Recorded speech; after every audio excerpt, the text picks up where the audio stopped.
Assalamualaikum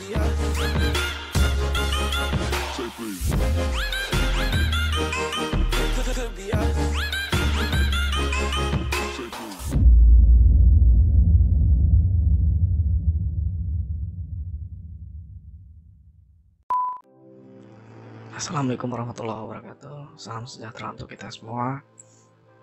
Video kali ini kita masih membahas soal-soal hukum ya, untuk SKB CPNS 2019 atau berikutnya untuk CPNS berikutnya maksudnya. Oke, lanjut saja kita bagian nomor pertama. 1. Pasal 3 KUHP mengatur asas: A. Oportunitas, B. Personalitas, C. Nasionalitas, D. Universal, E. Tidak ada jawaban yang benar. Oke, ya, jawabannya adalah E. Tidak ada jawaban yang benar. Pasal 3 dalam KUHP itu mengatur asas teritorial. 2. Ketentuan mengenai penahanan di KUHP diatur pada pasal A. Pasal 20 KUHP, B. Pasal 18 KUHP, C. Pasal 16 KUHP, D. Pasal 17 KUHP, E. A, B, C, D salah. Oke, jawabannya adalah A. KUHP pasal 20 sampai pasal 25. Ayat 1, untuk kepentingan penyidikan atau penyidik pembantu atas perintah penyidik sebagaimana dia maksud dalam pasal 11 berwenang melakukan penahanan. Ayat 2-nya, untuk kepentingan penuntutan, penuntut umum berwenang melakukan penahanan atau penahanan lanjutan. Next, soal nomor 3. Badan hukum atau Recht Person dibedakan menjadi 2, yaitu A. Badan hukum negara dengan badan hukum perorangan, B. Badan hukum publik dan badan hukum privat, C. Badan hukum perorangan dan badan hukum publik, D.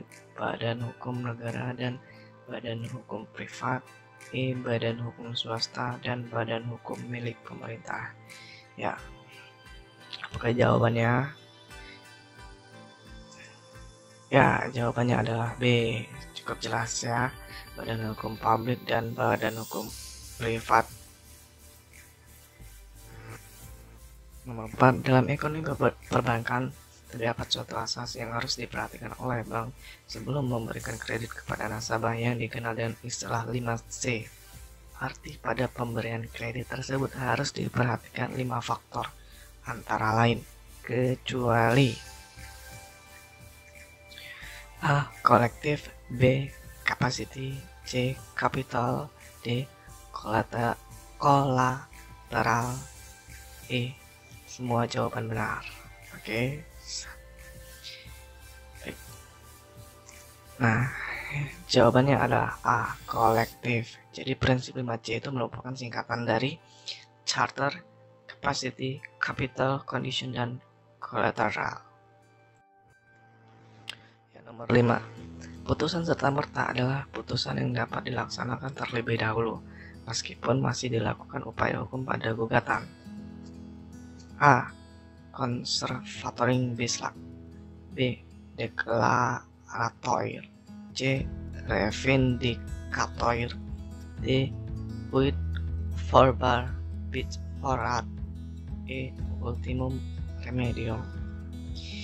Ya, jadi jawabannya adalah D.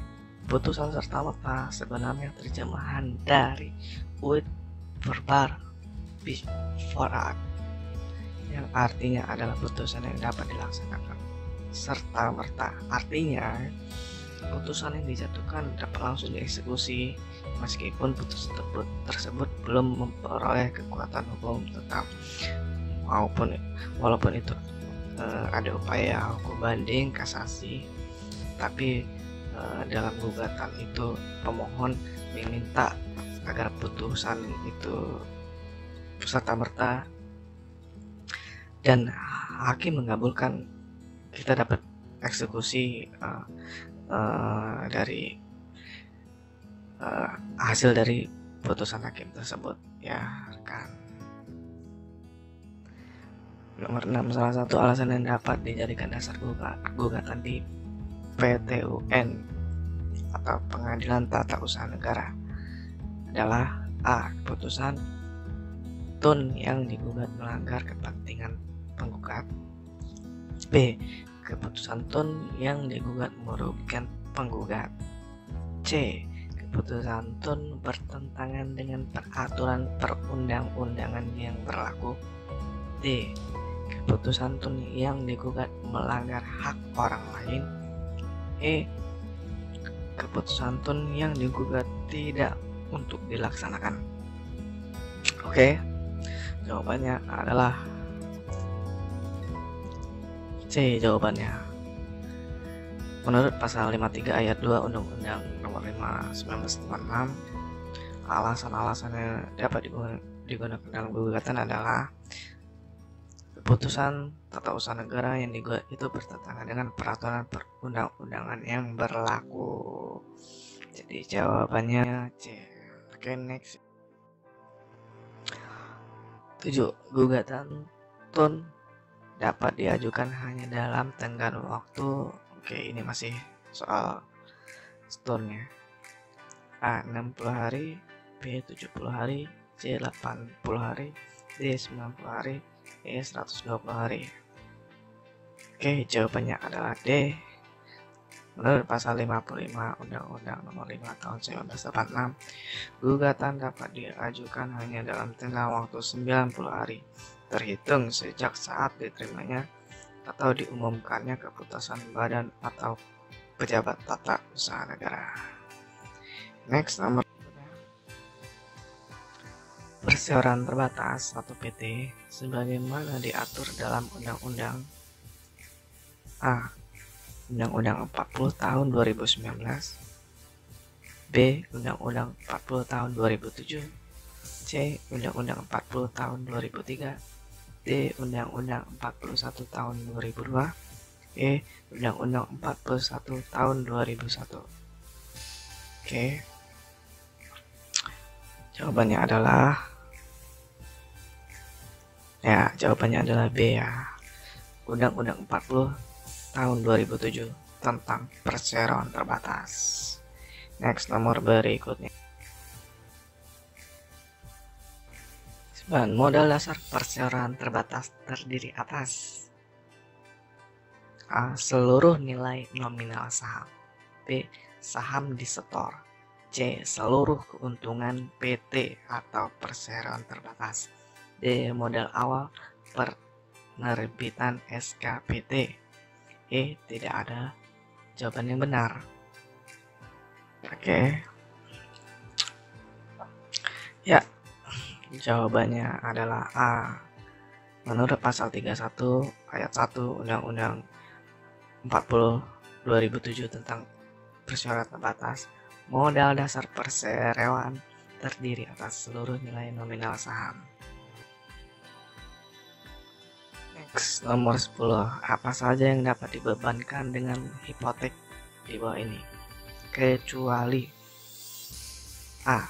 Hak numpang karang dan usaha, B. Hak pakai hasil atas benda-benda tersebut beserta segala perlengkapannya, C. Bunga 1/10-nya, D. Pasar yang tidak diakui oleh pemerintah beserta hak istimewa yang melekat padanya, E. Bunga tanah baik yang harus dibayar dengan uang maupun dengan hasil tanah dalam wujudnya. Oke, soal terakhir di part 3, apa jawabannya? Kita akan lihat jawabannya. Ya, jawabannya dia sudah cukup jelas. Semua jawaban benar kecuali pasar yang tidak diakui oleh pemerintah. Baiklah rekan-rekan, sekian pembahasan soal hukum di part 3 ini, dan saya akan mengupload part 4-nya Jadi jangan kemana-mana, stay tune on this my channel, subscribe, like, and comment. Terima kasih. Wassalamualaikum warahmatullahi wabarakatuh.